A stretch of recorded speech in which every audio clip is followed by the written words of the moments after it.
ప్రజల కోసం, యువత కోసం కష్టపడే మా నాయకుడు పవన్ కళ్యాణ్ గారు. అలాంటి గొప్ప వ్యక్తి పైన ఈ వైఎస్ఆర్సీపీ కాపు నాయకులు దుష్ప్రచారం చేయడం ఏమాత్రం సాయించము. జనసేన పార్టీ నుంచి నేను వాళ్ళకి సవాల్ విసురుతున్నా. కులం లేదని చెప్పి పిఠాపురం నుంచి ఎందుకు పోటీ చేస్తామని చెప్పి కళ్యాణ్ సార్ని ఈరోజు కాపు నాయకులు వైఎస్ఆర్సీపీ వాళ్ళు అడుగుతున్నారు. మరి జగన్మోహన్ రెడ్డి పులివెందుల నుంచి ఎందుకు పోటీ చేస్తామని సమాధానం చెప్పాలి. రాయలసీమ కావచ్చు, ఆంధ్ర కావచ్చు, కోనసీమ ఎక్కడైనా నీకు పోటీ మా నాయకుడు ఉంటారు. నీకు దమ్ముంటే నువ్వు గెలుచు. 150 సీట్లు ఉన్నాయి వాళ్ళని, వైఎస్ఆర్సీపీ వాళ్ళని ఈరోజు 11 సీట్లకు పరిమితం చేసింది.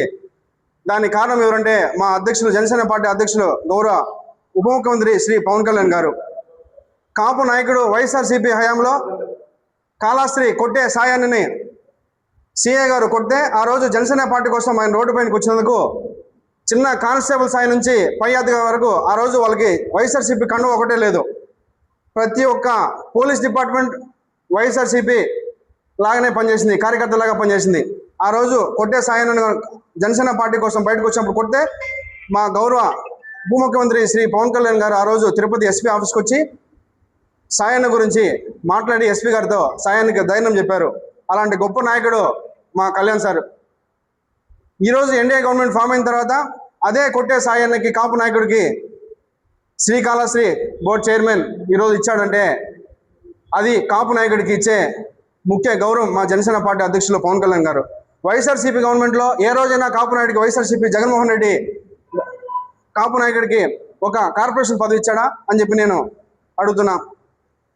అదేవిధంగా కాపు కార్పొరేషన్ లేకుండా చేశారు. ఆ రోజు వైఎస్ఆర్సీపీ గవర్నమెంట్లో సామర్లకోటలో ఈడబ్ల్యూసీ సర్టిఫికేట్ నేను ఇవ్వని చెప్పి బహిరంగ సభ చెప్తే కాపు నాయకులంతా ఆ రోజు ఎక్కడికి వెళ్ళారు? ఈరోజు కాపు నాయకుడు మా నాయకుడి మీద పడ్డారు. మీ కాపులంతా ఆ రోజు అడగలేరా? మా కాపులు విద్యార్థులకి అన్యాయం జరుగుతుంది, న్యాయం చేయని చెప్పి ఆ రోజు అడగొచ్చు కదా మీ కాపు నాయకులంతా.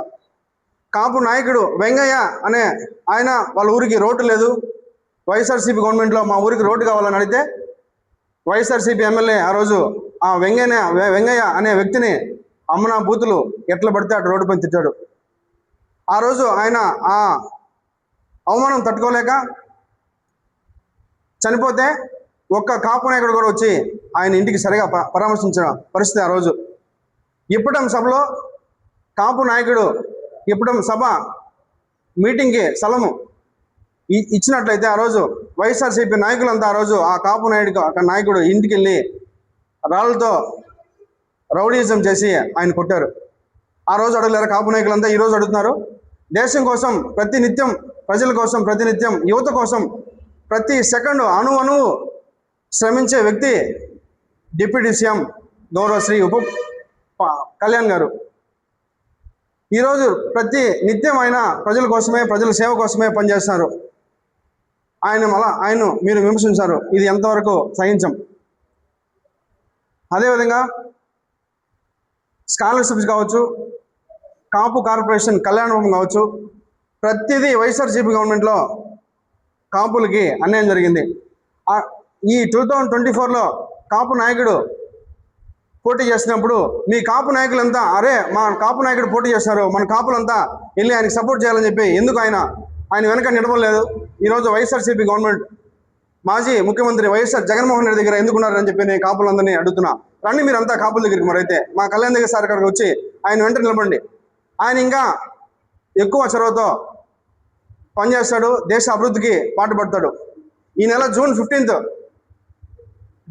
ఢిల్లీ స్థాయిలో మా జనసేన ఎమ్మెల్యేలందరినీ, చైర్మన్ స్థాయిలో అందరిని తీసుకెళ్ళి మీటింగ్ పెట్టారు. ఢిల్లీ స్థాయిలో సేనతో ప్రస్థానం అని ఏ రాజకీయ నాయకుడు పెట్టారండి? ఈరోజు ఢిల్లీ స్థాయిలో పెట్టి ఎవరైతే మన దేశం కోసం కష్టపడారో అమరవీరుల దగ్గరికి వెళ్ళి నివాళులు అర్పించిన వ్యక్తి గౌరవ ఆంధ్ర రాష్ట్ర శ్రీ జనసేన పార్టీ అధ్యక్షులు గౌరవ పవన్ కళ్యాణ్ గారు. అలాంటి నాయకుడి గురించి మాట్లాడితే ఏ రోజు సహించం. ప్రతి నిత్యం మేము మా జనసేన పార్టీ నాయకులు కళ్యాణ్ సార్ గురించి పనిచేస్తాం. ఆయన ఒక్కరు మాట అంటే ఏ రోజు మేము సహించం. ఈరోజు ఎట్లయితే ఈరోజు ప్రెస్ మీట్ పెట్టామో ఒక్క మాట వైఎస్ఆర్సీపీ నాయకులు మా కళ్యాణ్ సార్ అంటే ఒప్పుకోము, సహించమని చెప్పి ఈరోజు railway court Janasena party office నుంచి నేను అందరికీ సవాల్ విసురుతున్నా. Thank you.